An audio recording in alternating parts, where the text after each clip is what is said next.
Hi everyone, I'm Sarah from Sourdough for Beginners. So the baker's nightmare happened to me yesterday. I had bread that was fully proofed to a little bit more than 100%. I was going to bake the same day. So we always say when you're baking sourdough bread, either proof it to 75% if you're going to cold proof or proof it to 100% if you're going to bake the same day. So I mixed bread yesterday. I was all ready to go. I turned on the oven. I waited an hour before I even realized that the fan wasn't coming on. Well, my element exploded. I don't know if you can see it, but there's this little spot on the element. It's done and over with. The part is going to take at least until tomorrow to come in. So this bread that I mixed yesterday, I got it into my Banneton. I put it in the fridge. I cold proofed it overnight. And today I'm going to try baking it in my Dutch oven on the barbecue. So my husband has already started preheating the barbecue. I'm going to take you outside and show you what it is that we're going to try to do. And then in this video, we'll score the bread, we'll bake it on the barbecue and see how it turns out. Talk to you soon.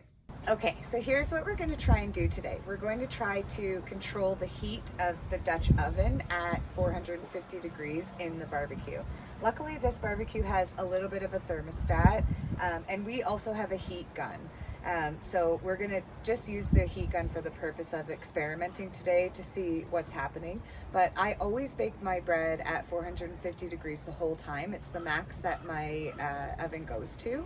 And I do 30 minutes with the Dutch oven lid on, 20 minutes with it off, and then I start using a meat thermometer to measure the inside of the bread temperature and get it to 205 degrees Fahrenheit. So it's a nice sunny spring day. It's not super warm, but it's warm enough that I'm out here in a t-shirt. There's a little bit of a breeze coming off of the lake that's going to affect the barbecue a little bit. Our barbecue is natural gas fed.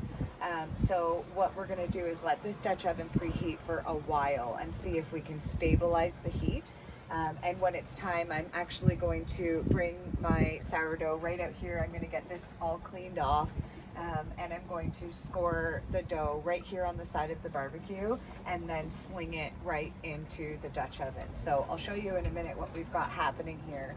But my husband has put his pizza stone on the barbecue only because I'm trying to protect the bottom of the Dutch oven from getting too much flame on it and burning the Dutch oven. And then I've got the Dutch oven sitting on top to preheat. So I'll just take the camera in a second and show you this a little bit more close up.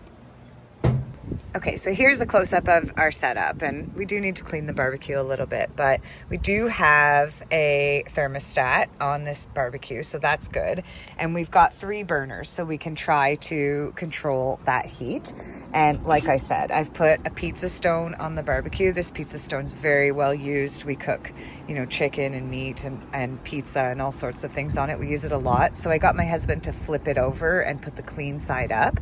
And then I've got the Dutch oven sitting on the pizza stone. The only reason the pizza stone is there is to try to protect the Dutch oven from the flame.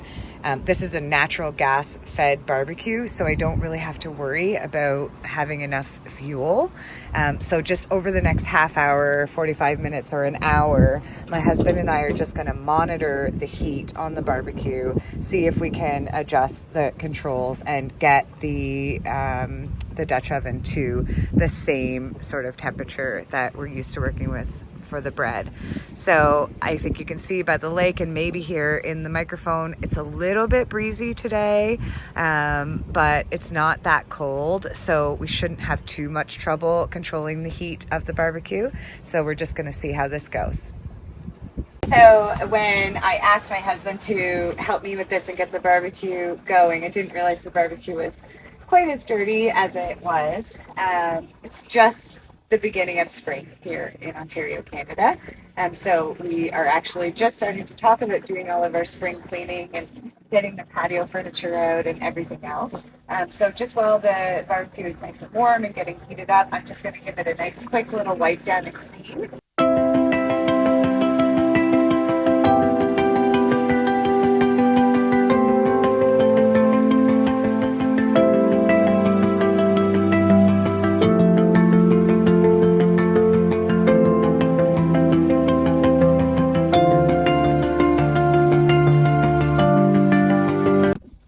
So there we go. It's not not perfect, but it's a little cleaner now. I'm gonna feel okay putting my sourdough here on the side in order to get it scored.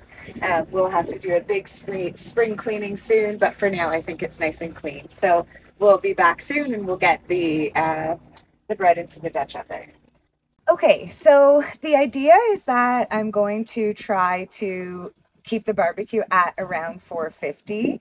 I have a heat gun. It measures in Celsius. 232 degrees Celsius equals 450.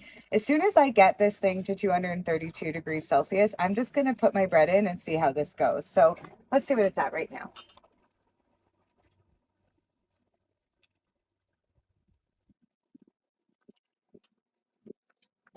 Saying about 197.3. So I'll just show you. So I'm getting really close. I'm almost there. So let's see about getting the bread in really soon. Okay, I'm ready to go. I am going to score this bread. So I just have everything that I always have. I have my bread that I cold proofed yesterday in the Bannerton. I have a piece of tinfoil to go underneath my parchment paper in the Dutch oven, my parchment paper, and I brought out a little bit of flour. So I'm just going to set up here on the side of the barbecue and try to score this bread right here on the side of the barbecue. And then I'm just going to sling it right into the barbecue. So let's get that done.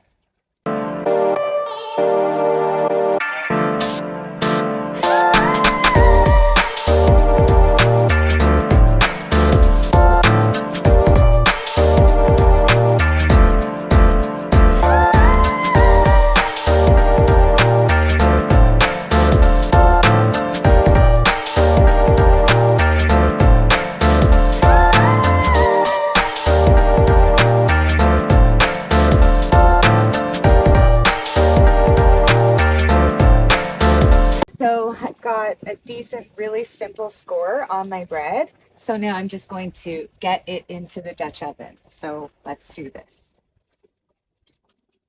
I'm just going to pop this lid off. And just the same as I always do, I put a little bit of tinfoil crinkled up in the bottom of the Dutch oven just to create an air barrier. Try to keep the bread from getting overly browned on the bottom. And then here's our bread with our simple score. I'm just going to lower it into my Dutch oven, get my lid on, and close this. All right, brought my timer. I'm going to set my timer for 30 minutes, and then I'm going to take the lid off after 30 minutes. Right now, I have the middle burner turned all the way down to low and the two side burners slightly higher. On the outside temperature gauge of the barbecue, it is saying that we're almost at 500 degrees. And when I measured my Dutch oven with the heat gun, it was registering at 235 degrees, which is just slightly higher than 450. So I am going to turn these side burners down more to try and bring the heat in the barbecue down a little bit, and just sort of see if that's going to make it work. So we're going to see how this goes. Okay, so it's been 30 minutes. We're going to take the lid off. Ah, it looks beautiful. Okay, so we're going to quickly close this and then cook it another 20 minutes. It's working. Okay, so it's making me a little nervous. It's only actually been 15 minutes, but I just want to check the temperature. It looks so beautiful though. I always recommend cooking your bread to an internal temp of 205. Wow, look how pretty this is. It's not browning up quite as much as it does in the oven, but it's pretty amazing. Okay, so we're approaching 190. So I am gonna let it go at least the last 5 minutes of the 20 minutes. So I think I was right at the 20 minutes. But I will say that we have been adjusting the heat as through this whole process. So as we've been doing this, we've been keeping an eye on the thermostat, and we've seen it go as low as 400 and as high as 600. So we've got like the Fahrenheit on the outside and the Celsius on the inside. And so we've been trying to keep it between 450 and 550, but we do have the wind coming off the lake, which is hitting the side of the barbecue and certainly having an effect. So I had set my timer for 20 minutes. It made me nervous. I came and checked, but I've got 6 minutes left. So I'm going to check this again in 6 minutes. Okay, so we waited 10 more minutes. Looks really browned now. I think we're definitely done. So we're flying up. We might have even gone past 205. Not much though. But that's okay. We're good to go, I think. Do you want to pull it off? Look how beautiful it looks.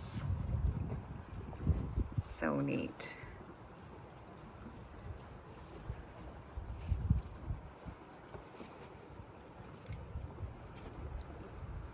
Cool.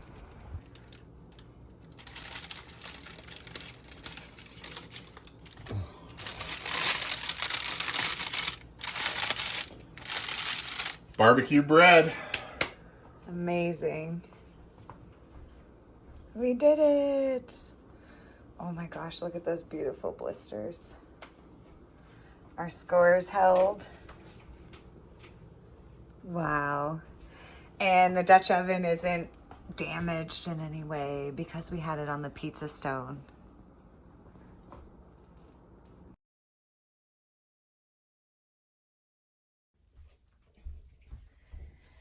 Okay, so let's see if our barbecue bread turned out. It's definitely beautiful. It's not too dark on the bottom.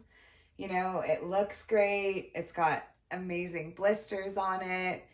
It seems pretty awesome. But let's cut into it and see what our crumb looks like. Let's see. It's nice and crispy.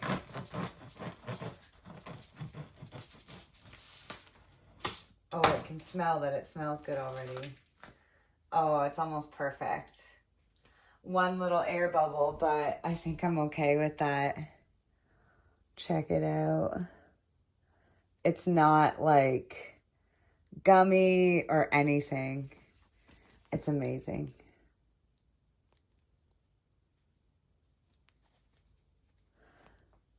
So the answer is yeah.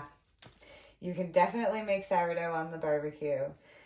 This air pocket here, like I said, I had mixed this bread yesterday and I had intended to bake it. So I had let it proof to all the way to 100%, maybe a little bit more. And we always say to go to 75% if you're going to cold proof. This ended up cold proofing for close to 24 hours. So that little bubble right there might just be a sign of slight overproofing. But wow, it seems perfect. It seems absolutely perfect. Let's see if we can get a slice off. Let's see how it looks. It's super nice and soft. It smells amazing. Not noticing any barbecue smell to it in any way. Really great. Let's pull this slice off.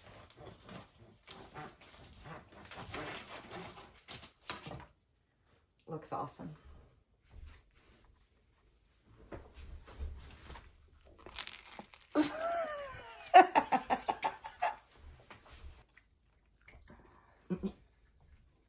It's awesome. I'm not even mad at him for doing that at the end of my last video. It tastes really good. But it's not overproof. It's not overproofed. It's probably a shaping bubble that we were seeing, but it's soft. It's smooth. The crust is nice. Bottom's and even good. You should definitely make some sourdough on your barbecue. Okay, see you soon.